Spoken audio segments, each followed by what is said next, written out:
pacientes constituye una manifestación clínica típica del coriocarcinoma. ¿Qué marcaste tú?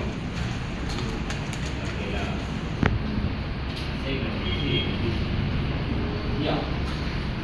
¿Por qué hemoptisis? Comenta. El coriocarcinoma, ¿cómo se identifica? ¿Qué características tiene? Características clínicas, ecográficas.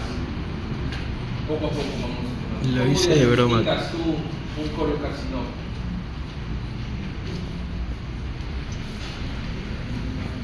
¿O qué podrías preguntarle al paciente? ¿Cuál es el motivo por el cual la paciente acude a una emergencia? El coriocarcinoma es una enfermedad trofoblástica, ¿verdad? ¿Sí? Dentro de las que están malignas, ¿sí? ¿Okay? Porque el tejido trofoblástico ha ido más allá de donde debería llegar. ¿Sí? Usualmente la primera característica cuando vemos una enfermedad trofoblástica es el sangrado. Hay pacientes que, bueno, sobre todo en la sierra, donde no hay mucho acceso a los servicios de salud, hay mujeres que se embarazan y a veces ni vienen al control prenatal. Y después están viniendo por temas de sangrado. Es por el único motivo es que vienen. A veces el sangrado te puede decir muchas cosas. Entonces, amenaza de aborto, inevitable, recurrente, etc. Cosas, mola, presenta previa, etc. ¿No? Pero las características.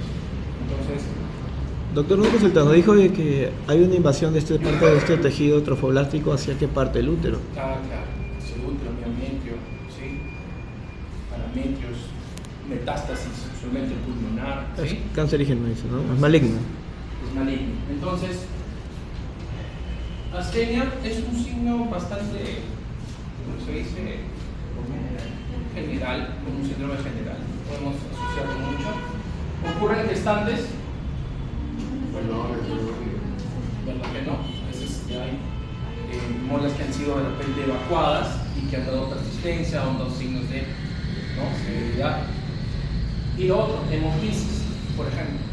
¿Por qué han marcado hemoptisis? A ver, yo quiero debatir eso porque hemoptisis antes de la posición estadio 3, segunda figura, por ejemplo, Estadio 3, cuando hay pulmonar. metástasis pulmonar. Pero aquí ese caso es muy antiguo porque tendría que llegar al estadio 3 porque hay hemoptisis. Claro, sí. Pero recuerden también los estados tromboembólicos que pueden presentar, ¿sí? Por las variaciones de los factores de coagulación, ¿sí? Puede haber riesgo de hemorragia y puede haber estados de hipercoagulabilidad, ¿no? Entonces, pero invade paruterina no invade tumor sitio, ¿sí? Porque es coriocarcinoma y es un cáncer, ¿sí? Es una célula típica invasiva. Amenorrea no contribuye mucho a la resolución, ¿no? Entonces, la clave de esta, pues tenemos, nos dejaban la clave seria, les he puesto en todos los pasillos, ¿no? Bien. Segundo. ¿Era astenia, doctor? No, hemoptisis. ¿Hemoptisis? Ah, bueno. Ah, es Su que- compañero me acaba de explicar. sí, es que como dijo que él también es, cuando es metástasis. Pulmonar. Listo. Segundo, vamos con Frank Williams. Comenta, a ver. Una semana se pudo emergencia por detectar sangrado vaginal activo y dolor. Membrana sangrática que fluctúa en los células de aborto es incompleto. Coméntanos la pregunta para que escuchen tus compañeros y me dan su respuesta.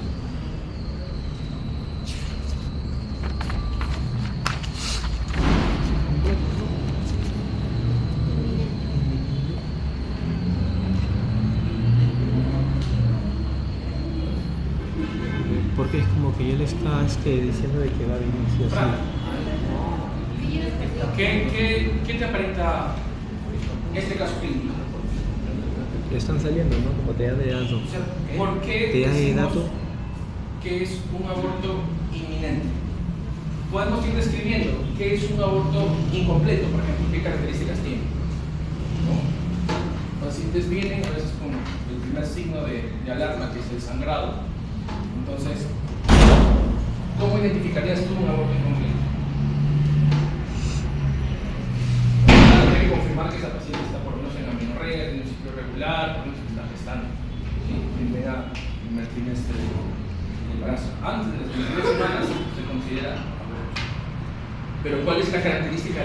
incompleto? ¿Qué características tiene? ¿Puedes hacer el diagnóstico de aborto incompleto clínicamente nada más? ¿O necesitas el apoyo ecográfico? Claro que es. Para saber si entonces es una MEA o Ya. O sea que solamente con mis manos yo no puedo detectar si es un aborto incompleto. Necesito ecografía. El útero está cerrado. En un segundo y no hay ecografía. El útero está cerrado, doctor. Ya. ¿Quién quiere participar? Vamos puntitos para sus intervenciones. ¿Recuerdan? Un aborto incompleto lo puedo identificar mediante palpación, tacto manual, ¿sí? Clínicamente, sí. ¿Cómo? ¿Cuáles son los signos? A ver, Fran, ¿qué signos y síntomas y signos encontrarías en un aborto incompleto?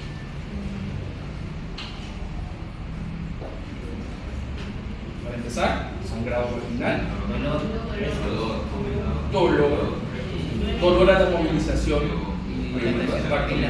¿qué más? Dilatación cervical. Dilatación cervical, o sea que yo ingreso y ese cuellito, ese cervix externo, ¿ingresa o no ingresa mi dedo? Sí. Ingresa, ¿ya? Entonces, cuando hay ingreso y el útero no está contraído, ¿sí? Está medio blando, ¿sí? Decimos que hay contenido dentro del útero que todavía tiene que ser evacuado. Usualmente hay dolor, sangrado, cólico, ¿ya? Y los orificios cervicales están abiertos. Tú lo puedes corroborar con una ecografía, bueno, encontrar restos placentales, restos ovulares, pero clínicamente sí puedes hacer el diagnóstico. El paciente útero aumentado de tamaño, está medio blando, está doloroso, orificios entreabiertos, aborto incompleto. Entonces, ¿podría ser un aborto incompleto? Lo descartamos porque dice algo sobre membranas amnióticas que contribuyen por el cervix. Inevitable, por ejemplo. José Antonio Madrid. ¿Saben qué quiero, chicos? Que participen. No todos tienen que ganarse su nota. Aquí nadie vino aprendiendo, nadie se sabe todo, nadie supo más que otros. Tienen que esforzarse, ¿sí? Y se les va a dar oportunidad a todos, igual, mejorar sus notas, mejorar su participación, porque es la única forma acá de discutir y poder aclarar los puntos. Listo. Entonces, José Antonio. Cuando ya es inevitable, obviamente que cuando ya también van a cervicales y además El aborto inevitable. ¿Lo puedo diagnosticar clínicamente? También. ¿Cómo? A ver, ¿qué características tiene? además del dolor y el sangrado, los cambios cervicales. Puede haber dolor o no puede haber dolor. Ahí es un poquito distinto, pero ya, pongamos que hay dolor. ¿Qué más? No se encuentran mucho las personas membranas. El orificio cervical, los orificios cervicales están mutando. ¿Están dilatados? ¿No están dilatados? ¿Podrían estar dilatados? A veces sí, a veces no. ¿Cómo es? Sí están dilatados. Hay variabilidad. Podrían, como que no podrían estar cerrados. ¿Sí? Pero ¿cuál es el signo clásico? Como se dice, el signo clave, centinela del aborto inevitable. O sea, que le digas tú a la señora, ¿sabes qué? Tu embarazo no va más. Si ahorita lo encuentro monitoreado por una ecografía y lo veo que tiene latidos, todo eso, pero ese embrión, ese feto, en cualquier momento cesa. El líquido. Pérdida de líquido, la membrana colapsa, se rompe. Exacto. Entonces, ¿qué signo vas a tener tú en la paciente que te diga, ¿sabes qué? Viene de emergencia por un pequeño, de repente, sangrado o no sangrado, o te refiere que ha salido como que agüita, ¿no? Sí, como ha salido el líquido amniótico, ¿sí? Va a tener una secreción aguadita, ¿sí? Transparente, y de repente tú le haces un test. ¿Y en qué consta? Un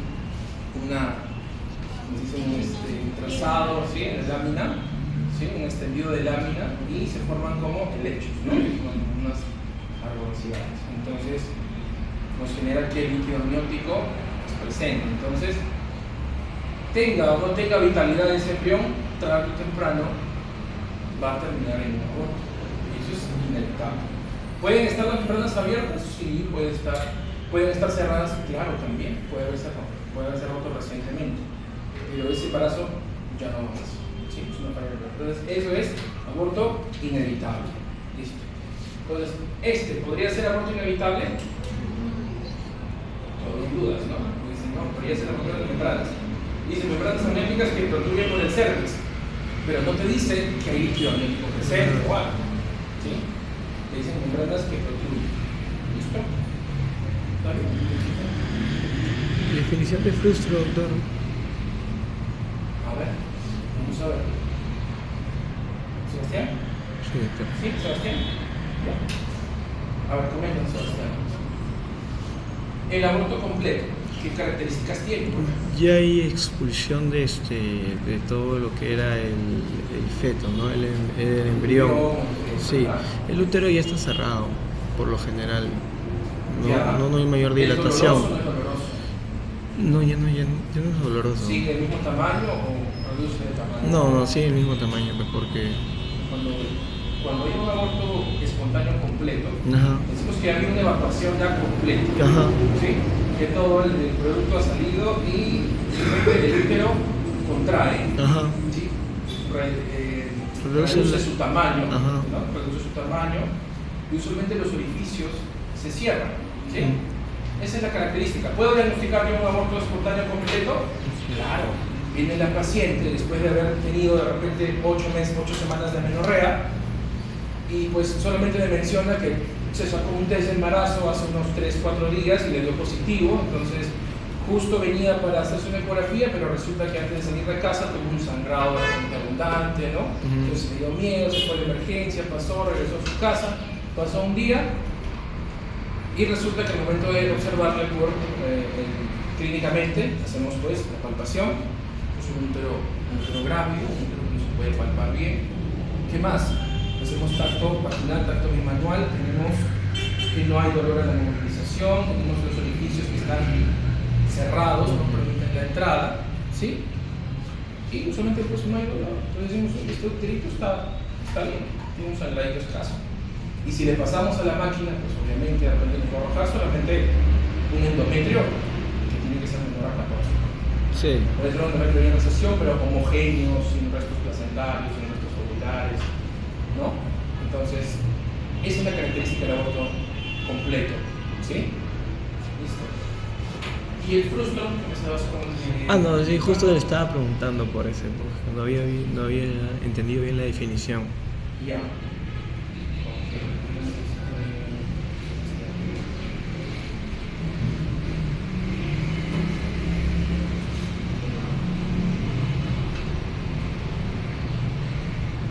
Ahora, hay términos, ¿no? Hay una escuela que lo categoriza el aborto frustro como aborto retenido. Pero a veces los textos son un poco distintos.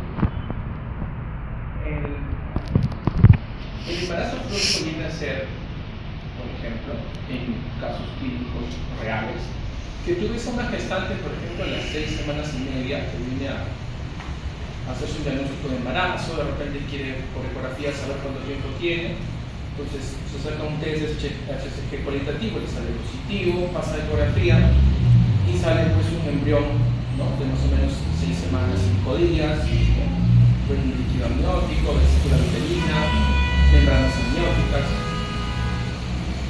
y pues se sugiere control prenatal. Entonces la paciente contenta, hace sus exámenes, todo. 2 semanas después se va de viaje, regresa, incluso 6 semanas y media ya podemos detectar latidos cardíacos fetales, embrionarios, ¿sí? 2 semanas después regresa, ya tendría 8 semanas y media aproximadamente. Volvemos a dar un vistazo al ecógrafo y resulta que no tiene latidos. ¿Qué pasó? Se fusionó el embarazo. Pero está ahí retenido. No lo ha expulsado, ¿no? No lo ha expulsado. Ahora dicen, nuevo concepto, aborto retenido, quiere decir con un embrión que ya cesó y ya se frustró por 2 meses de retención. Porque hay pacientes que sucede eso. Muchas veces el saco gestacional sigue creciendo, pero el embrión ya se frustró. Entonces hay pacientes que mientras no le venga ninguna clínica, ningún tipo de sangrados, es posible no van a los controles. Entonces, el aborto retenido es un poquito más complejo de diagnosticar. Pero no se puede infectar, doctor. ¿Mm? Se puede infectar. Se puede infectar, hacerse fijo o no. No Claro, mayormente. claro, porque Pero no mayormente. Relaciones, Ah, ya, ya. a lugares contaminados, ríos, playas, imagínate, ¿no? Hacer una infección vaginal, ¿no? Y poder ascenderla, ¿no? Pero ya sería pues mucha responsabilidad, tanto tiempo como un embarazo pues frustro que no se entiende. Porque hay úteros pues que efectivamente detectan que ya cesó el embarazo, inmediatamente empiezan las contracciones y empiezan a evacuar, ¿sí? Pero hay úteros más flojos que no hacen eso, úteros que se quedan ahí retenidos. Entonces ahí en esos casos son los que pasan a, ¿no? Lo que es un aborto terapéutico, sino una aspiración anual, una mente. Entonces, el aborto retenido, ¿cómo podría diagnosticarlo clínicamente? ¿Se podría hacer? Imagínate una gestante, amenorrea de 10 semanas. Ha venido solamente a la 6ª semana, ¿sí? A su primer control, estábamos viendo, se diagnosticó, le sacó su ecografía, le salió un embarazo de 6 semanas, embrión activo, ¿sí? Y le dijeron, no, vaya a su ecografía genética entre, ¿no? Tantas semanas, más o menos después. Entonces la señora se fue a su casa y esperó. Pero regresa pues ahí como para la ecografía genética y no hay latidos. Ok, pero imagínate que no tengamos el ecógrafo para ese momento identificado.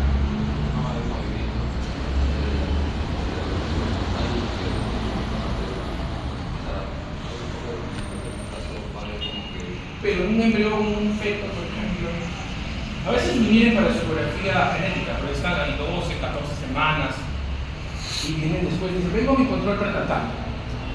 Entonces viene el control prenatal, entonces tú tomas los voluntarios de la paciente. Ok, está bien. Y quieres escuchar, de repente con lo practiquito a ver si hay latidos, ¿no? Bueno, eso es un poco impreciso porque ese doctor también es muy sensible, ¿no? Como el ecografía. Pero habría forma de preguntarle algo al paciente para identificar que se le ha frustrado el embarazo. Porque un embarazo frustro, tú le tocas, le haces tacto y manual, no tiene dolor, el orificio está cerrado, no hay dolor en la movilización. Entonces uno dice, estás bacán, estás chévere, ándate a tu casa. Pero si está retenido, si está ahí, está muerto ese embrión.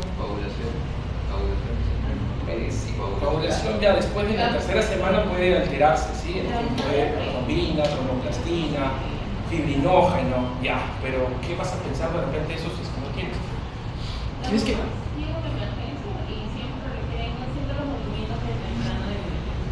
Y si fuera el primer trimestre, usualmente no siento en el primer trimestre. ¿Sabes lo que pasa? ¿Qué sucede? La fisiología materna, ¿qué síntomas presentan las gestantes? Primer trimestre. Náuseas, Cólicos. algunas cefaleas, sueño, orinan a cada rato, ¿cierto? Con la función renal que está aumentada. ¿Qué más? Tienen a veces por ahí antojos de algo, ¿no? ¿Cierto? Pero solamente el vómito. ¿Qué más? ¿Qué pasa acá en los pezones? Se ponen tensos, se endurecen, ¿sí? Entonces, ¿qué pasa si una paciente viene y te dice, así como, ¿cómo te va en tu control prenatal?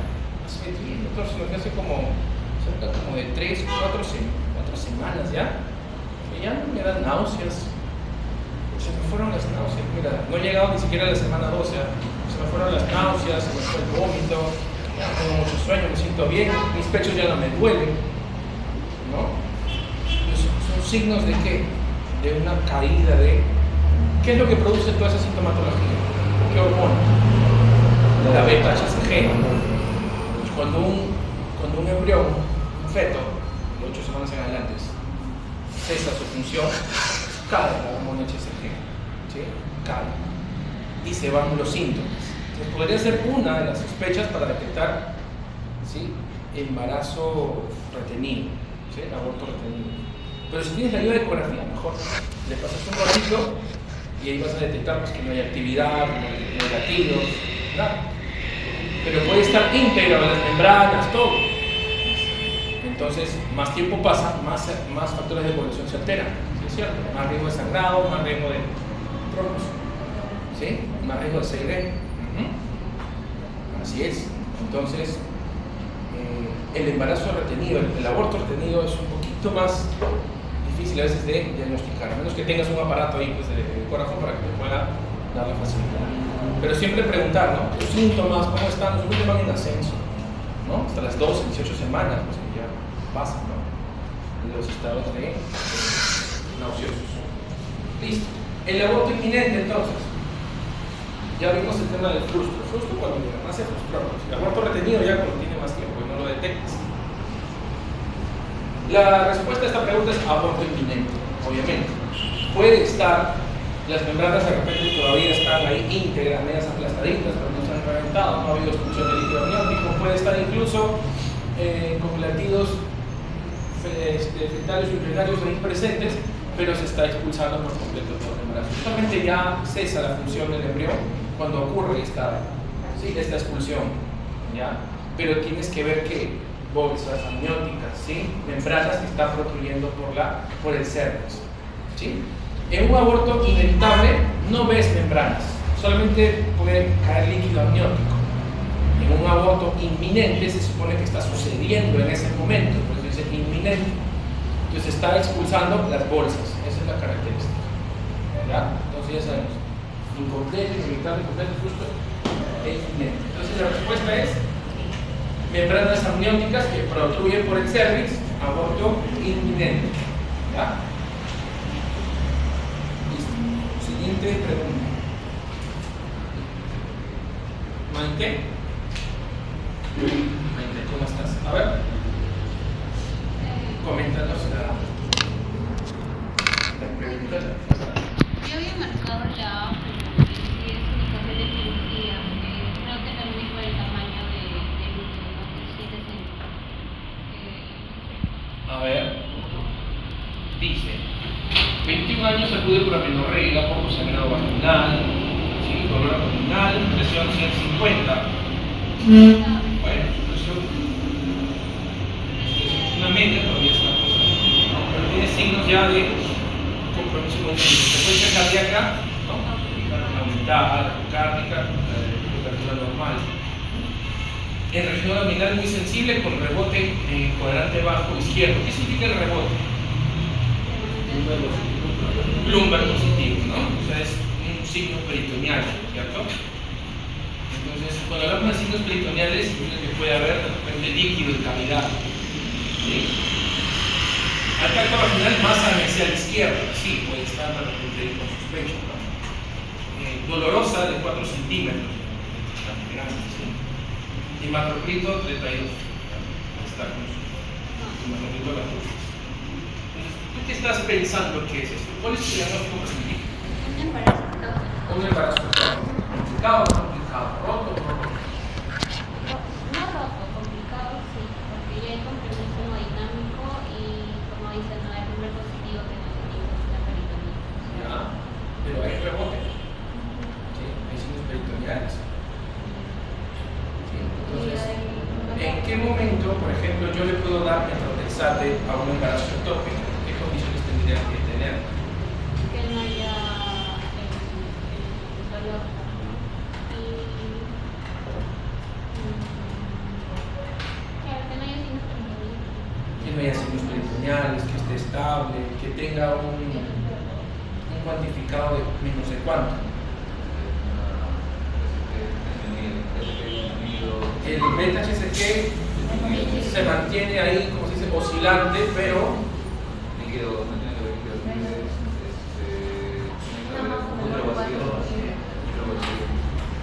vacío, endometrio engrosado, bueno, ya más inicial, a veces podemos ver un pseudosaco de síndrome. Usualmente, ya no te dice específicamente cuánto tiempo de menorrea tiene, pero sabemos que los embarazos ectópicos usualmente son más frecuentes en dónde. en la ampolla, ¿sí? ¿Y dónde es que se complica más rápido? En el istmo. 6 semanas, no hablar más. Esa no. En la ampolla, ¿hasta cuánto puede durar? Creo que hasta las 16 semanas, ¿no? 8 16 semanas.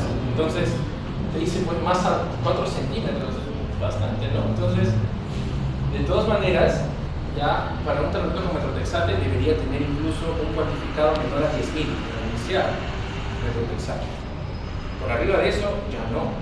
Si tienen complicaciones de la hemodinamia, masa dolorosa, si encontramos de repente hemoperitoneo, si encontramos signos de conexiones, peor. ¿Sí? Entonces, tratamiento con metrotexate no está indicado en estos casos. ¿Sí? Tratamiento con estrógenos, ¿para qué? No, nada que ver. Progesterona, tampoco, no estamos ante una amenaza, no estamos ante alteraciones del cuerpo del útero. Ameu, peor. Hace unos días nomás se murió una chica en una clínica X, como se le puede mencionar, pero se murió porque la llevaron a hacer un ameu porque tuvo, supuestamente le detectaron endometrio engrosado, estaba gestando, dijeron tiene resto, le hicieron ameu, se murió la chica, embarazo ectópico, roto. Entonces vean la importancia del embarazo ectópico, es el más mortal, ¿sí? Dentro de las hemorragias, dentro del trimestre, es el más mortal, no es el más frecuente. El más frecuente son los abortos, ¿cierto? El más mortal es el ectópico. Entonces vean la importancia. Entonces, en la parte clínica, en la parte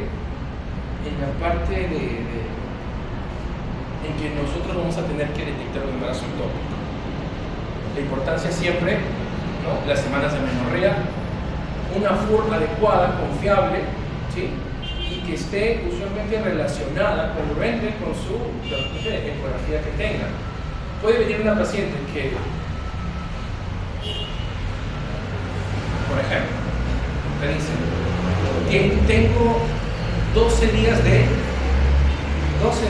retraso menstrual. Usualmente yo soy una persona regular, todos los 4 de cada mes me dura un periodo, tengo cada 30 días, me dura 5 días.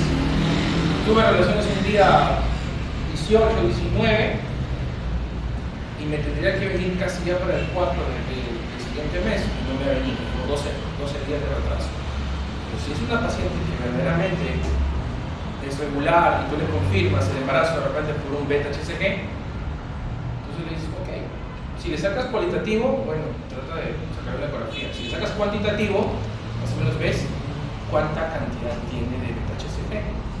¿Sí? Las primeras semanas, 4 o 5 semanas, son 500 hasta 1000. A partir de 1000 ya se puede observar un saco gestacional.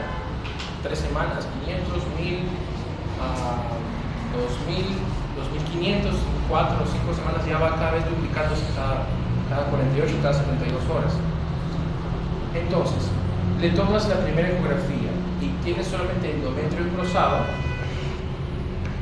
¿cuál es ahí la conducta a seguir? Tú dices, uy, ya. Tienes 12 días de retraso, tienes un endometrio engrosado, probablemente pues ha habido pues los 7 días de implantación, está recién creándose pues, ¿no? la lesión del trofoplasto, para que todavía ocurra más cantidad de HCG, tiene que pasar por lo menos unos 10 días, 12 días más. Entonces de esa forma tú podrías de repente ya citarla, ven en 2 semanas y te tomas una nueva ecografía. En 2 semanas ya tiene que aparecer un saco gestacional con su embrión allí. ¿Sí? Distinto es que tú veas que la paciente tiene 6 semanas de amenorrea, 6 semanas de amenorrea, y ella no sabía nada. Sus síntomas son inespecíficos. Recuerden que un embarazo ectópico el HCG no dispara, va ahí oscilante. Entonces, síntomas embarazo inespecíficos, llega, le sacas una prueba, le sale positivo, van a la ecografía, endometrio engrosado. Entonces, estaría prudente tener un endometrio engrosado para 6 semanas de amenorrea. ¿No? Deberíamos ver un saco, ¿cierto? Un saco de 5 semanas y media.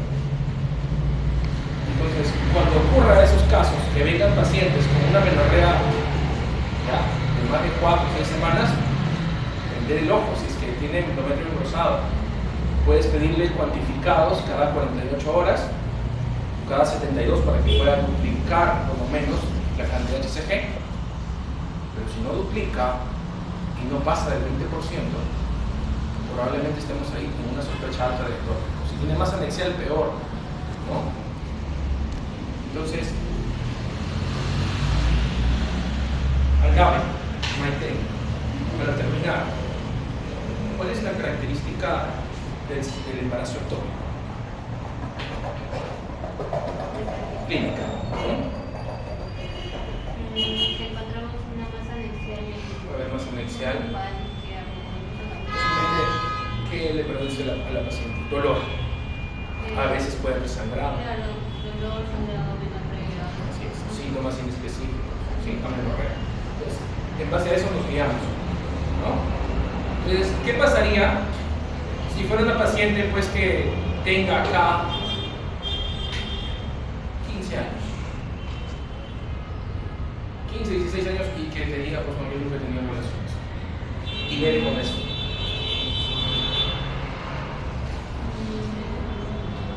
El mismo caso, pero que sea pues con 15 años, te diga, no, estoy con menorrea, sí, pero Puede haber una torsión también. una torsión, ¿sí? De quiste ovárico, ¿no? Quiste pedículo torcido, claro. Ya, un quiste pediculado, porque usualmente pues, son quistes simples, grandes, que llegan a pedicular, se llegan a torcer, ¿ya? Y producen usualmente un cuadro muy similar. Por eso es que está dentro de los diagnósticos diferenciales, ¿ya? Pero no tiene pues 15, 14 años. ¿Ya? Esas adolescentes cursan con amenorrea, sí, a veces, porque sus genitales están en maduración todavía. ¿Sí? Listo, entonces, la indicación es cirugía. ¿Qué tipo de cirugía? La laparoscópica, la laparostomía, ¿qué crees que sería en estos casos, por ejemplo?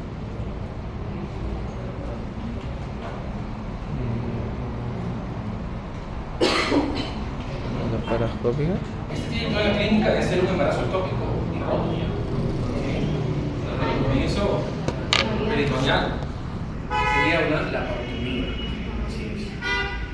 Cuando todavía tiene síntomas medio específicos, dolor, mucho sangrado, sospecha de embarazo ectópico, ahí podrían irse a la laparoscopía. La laparoscopía es diagnóstica, es más precisa, incluso puede ser la cirugía y la salpingectomía. Claro. Puede ser de diagnóstico y de tratamiento, la laparoscópica.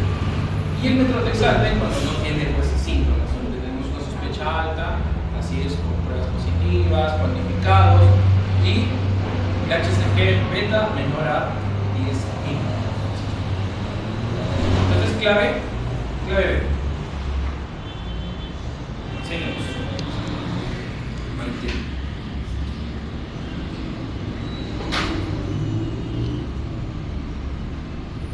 Renzo.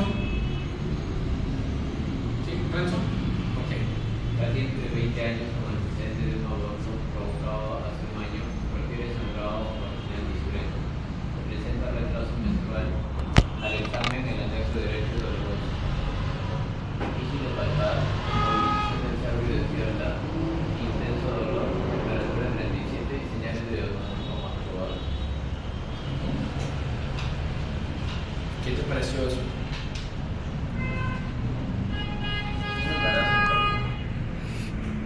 Es lo más probable, ¿no?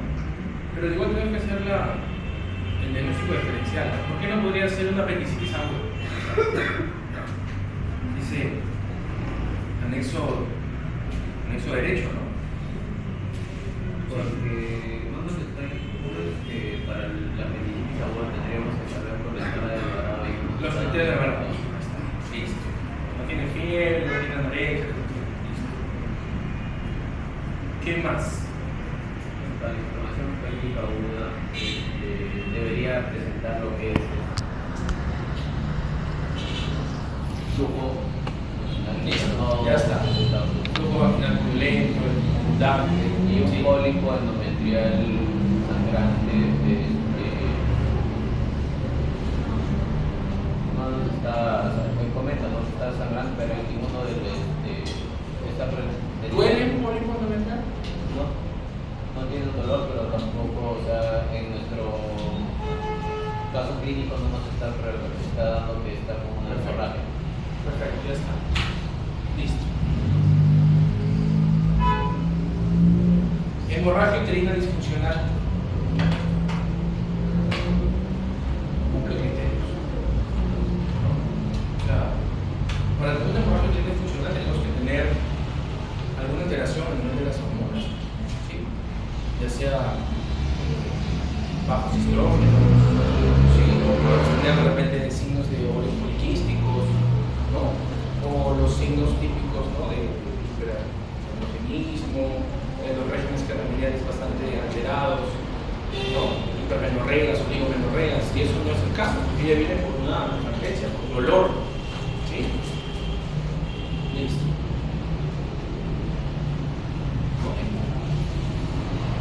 Renzo.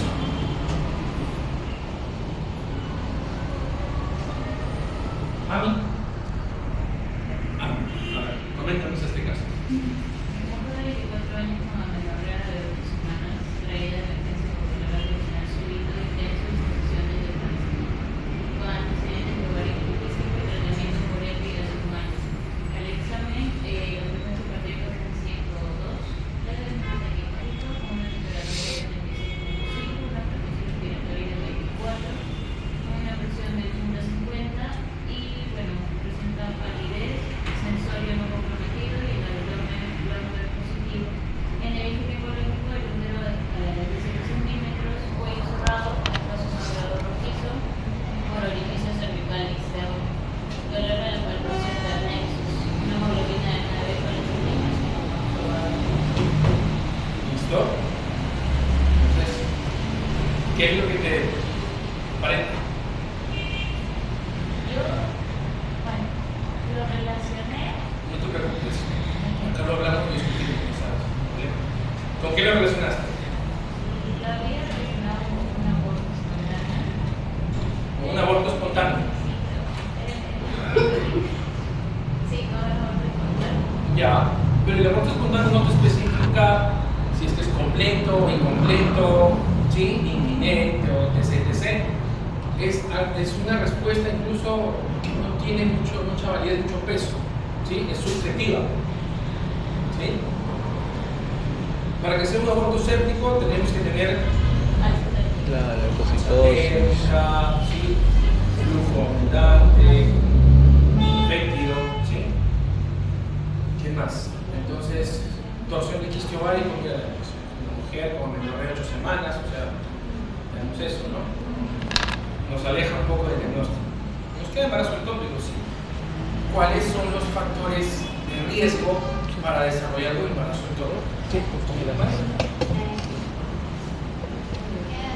Chicos, si ustedes desean retirarse al baño o tienen una llamada importante, vayan con calma, se levantan en silencio, salen un rato, hablan y regresan. Sí, para no interrumpir la clase. Pero acá nadie les va a obligar a que se queden acá, porque tiene sus responsabilidades, sus cosas, pero no es trabajo, ¿verdad? Entonces, hay que cerrar eso de repente, ¿no? Entonces, en orden, ¿sí? Listo, factores de riesgo entonces para desarrollar embarazo ectópico. Ovario poliquístico. O una EPI de por sí también. Ya, una E. Una E. ¿Qué más? A ver, vamos a darle chance a Rocío.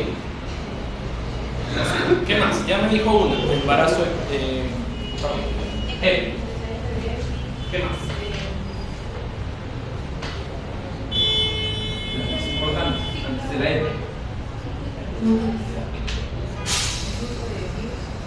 Y el uso de DIU, tercer lugar, pero ya, vale, está bien. ¿Otro conoces? Te ganes 2 puntos más. Uso de DIU, EPI, ¿qué más? Ahí tiene un antecedente. Embarazo ectópico previo, 8 veces más la posibilidad de desarrollar un embarazo ectópico nuevo. ¿Sí? ¿Qué más? Edad avanzada. ¿Qué más? De grado uterino. Última. El uso de progestágenos. ¿Tu nombre? Tú dijiste, ¿no? Progestágeno, ¿no? Tú. ¿Usted, doctor? ¿Quién dijo progestágeno? ¿No? Un punto para mí entonces. Ya. Está bien, pero está bien. ¿Ya? Embarazo ectópico. Es que sí, el uso de progestágenos. Porque los progestágenos tienen un efecto secundario de ser inflamatorios del endometrio. ¿Ya? Atrofia, inflamación. Listo. Entonces ya se ganaron sus puntitos.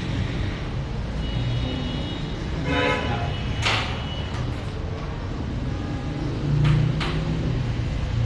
Seguimos entonces. Ya hemos terminado con nuestro pretest, hemos discutido un poquito. Vamos a echar un ojo a los pretest del siguiente grupo ya. A ver, Edwin. Son de 2 semanas, medio ortopédico y hipocólico. Al examen cuello cerrado y otro ocupado de 12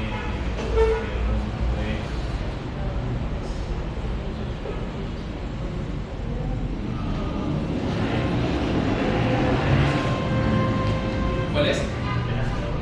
Amenaza de aborto. ¿Cuál es la característica? No hemos hablado de eso, ¿no? ¿Cuál es la característica de la amenaza de aborto? ¿Puede cursar con cólico? Sí. ¿Puede cursar con sangrado? También. Pero lo característico es que claro, cuando haces el tacto vaginal, el cuello está cerrado. Listo. Tratamiento para eso. Expectante, reposo, ¿verdad? Reposo, descanso. Aunque en la clínica a veces le dan todo. Y eso que en los hospitales les ponen diclofenaco, les ponen diosina, les dan progesterona, les ponen todo. O sea, no, es que fuera. Tú sabes que la progesterona la produce el cuerpo lúteo. ¿Cierto? El cuerpo lúteo solamente cuando no hay embarazo se atrofia rápidamente, en cuestión de 2 semanas. Pero cuando hay, después de la inserción, ¿sí? La inserción del blastocisto a nivel del fondo uterino, empieza la invasión del trofoblasto, ¿no? Entonces empieza a producirse la hormona gonadotropina tiroidica humana y esta es la subtipo alfa, es la que estimula una reacción en el cuerpo lúteo para su extensión a las 12 semanas de gestación, para que produzca progesterona y pueda, como se dice, dar efecto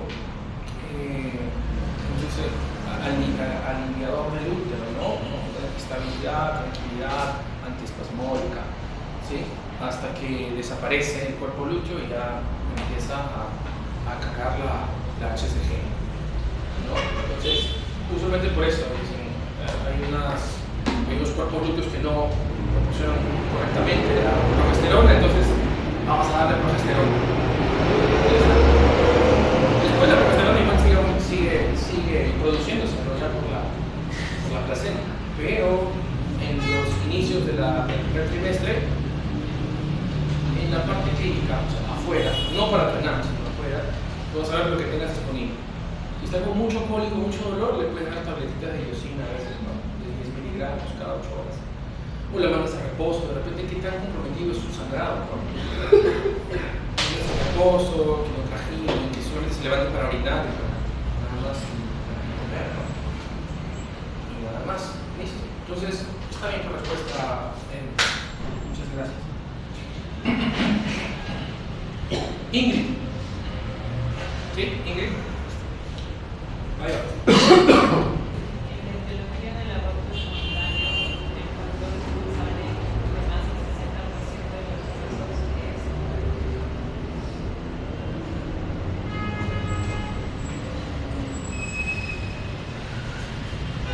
Buena, ¿no? No estaba en su banco, ¿no? Es que ustedes están buscando cromosomatías, ¿no? Ay, ¿qué crees que es? A ver, entonces.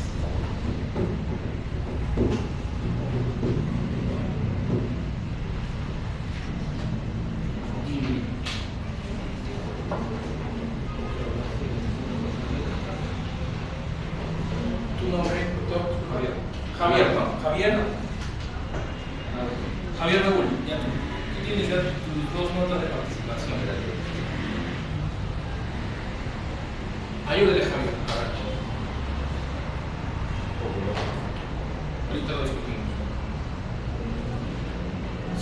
están pensando en cromosomopatías, ¿cuál de estos puede tener alteraciones en sus cromosomas? El óvulo, pues. Es la misma pregunta, solamente que con nombres cambiados. Porque cuando ustedes ven de repente aneuploidías, ¿no? Ven de repente embarazos molar completo, es un 23 haploide. Ven en molas parciales, es un 69 triploide, ¿no? Todo es por el óvulo y espermatozoide, ¿sí? Y ahí están los efectos, las displasias de las aneuploidías por trastornos, por en este caso es ovular. El óvulo de repente pues está vacío, ¿sí? O está captado, está madurado, está con muy poca viabilidad, ¿no? Ovular. ¿Listo? Listo. Siguiente. Blanca Valeria.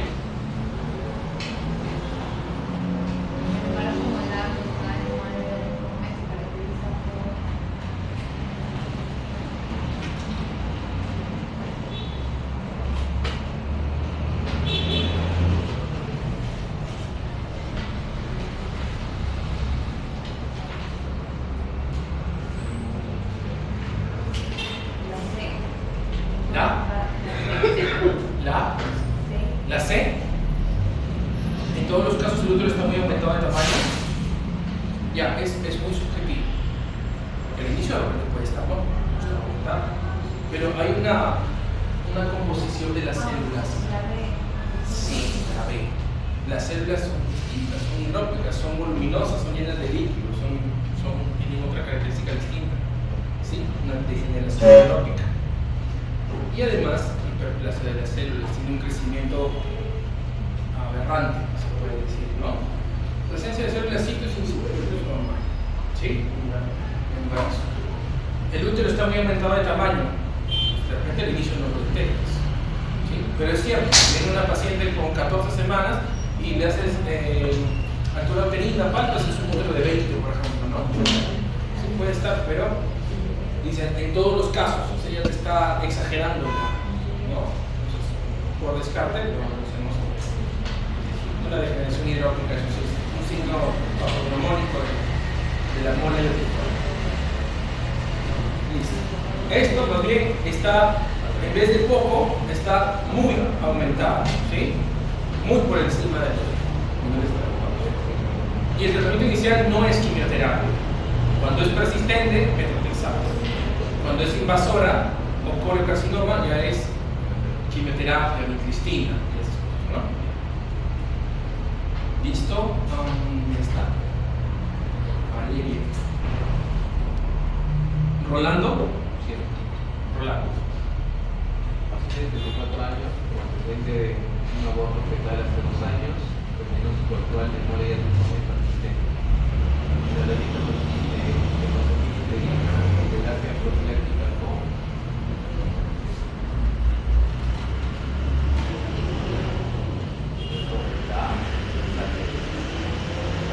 Ya, perfecto. Justo lo que mencionaba en la pregunta anterior. Persistente. Legrado o aspiración manual uterina y hay que tomar betas cuantificadas hasta que desaparezca, ¿sí? La beta HCG hasta un año, ¿sí? No hay controles mensuales después de que desaparezca. Y cuando vemos persistencia, quiere decir que esos niveles que voy dosando de HCG, de beta HCG, no están disminuyendo, están ahí persistiendo. Entonces, ¿sabes qué? Dale methotrexate.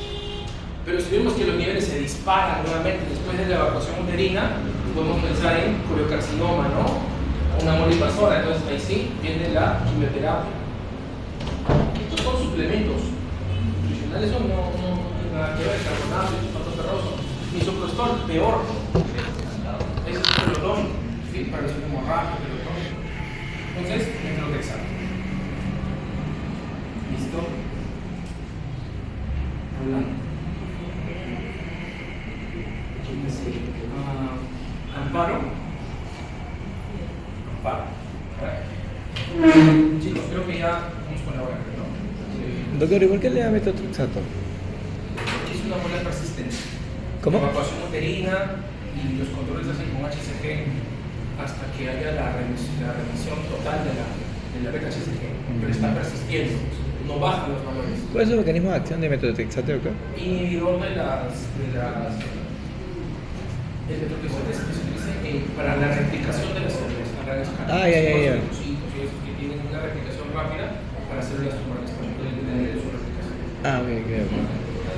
Pero por eso te digo que el sulfato ferroso, carbonato de calcio, no tiene nada que ver con los suplementos. Misoprostol es uterotónico, Claro. no se usa en estos casos. Vincristina es un tratamiento quimioterapéutico, ¿sí? Más agresivo como para poliocarcinoma. En estos casos, como profilaxis para molas persistentes, metotrexato. ¿Listo? ¿Cuál es el factor de riesgo más importante para embarazo ectópico? Embarazo ectópico previo. Embarazo ectópico previo, ¿no? Ya lo explicamos, ¿sí? Es la tercera exposición. Ahí está. Entonces, ya como estaba cantada, vamos a pasar acá. Listo, acá. La hormona hidratiforme no se asocia a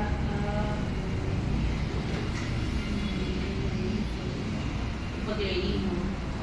Ya, explíqueme un poquito por qué a los otros que se asocian a preeclampsia. ¿Cierto?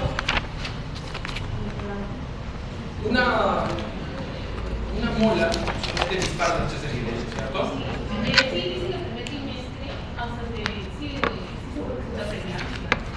O sea, sí, preeclampsia dicen de 20 semanas en adelante, pero enfermedad hipertensiva. Claro. ¿Por qué produce preeclampsia? O sea, ¿qué es lo que pasa? Porque de repente en vez de hipotiroidismo podría ser hipertiroidismo, ¿cierto? Y es porque las subunidades alfa HCG son las que son muy parecidas, análogas, muy idénticas a la TSH, LH, FSH, ¿sí? Por eso es que produce quistes tecaroteínicos, por la sobreestimulación de las LH y FSH, folículos estimulantes, ¿sí? Por eso produce quistes tecaroteínicos. Pone un estado de hipertiroidismo, usando con toda la clínica de hipertensión, taquicardia, entonces esa clínica. Embolización pulmonar, porque te dije, cursan también con falta de así es, población de las clases eliminadas, falta de población, ¿no? Alterado, se los consume rapidito. Quiste ovárico también con los quistes tecaroteínicos, exacto. Hemorragia vaginal, el primer signo, ¿sí? El primer signo por el que viene una paciente a la consulta, porque a veces puede decir que llega a sierra, ¿no? Que tengo un embarazo ya de 16 semanas, que no tengo una panzota, ¿no? Seguro mi hijo va a ser grande, va a ser un, ¿no? Y las mujeres no se alarman de eso. Vienen a la consulta y tienen una altura de 22, un útero grandote, que no corresponde a su semana de gestación, es un útero aumentado. Pero solamente pues cursan una hemorragia. Entonces lo que no se asocia es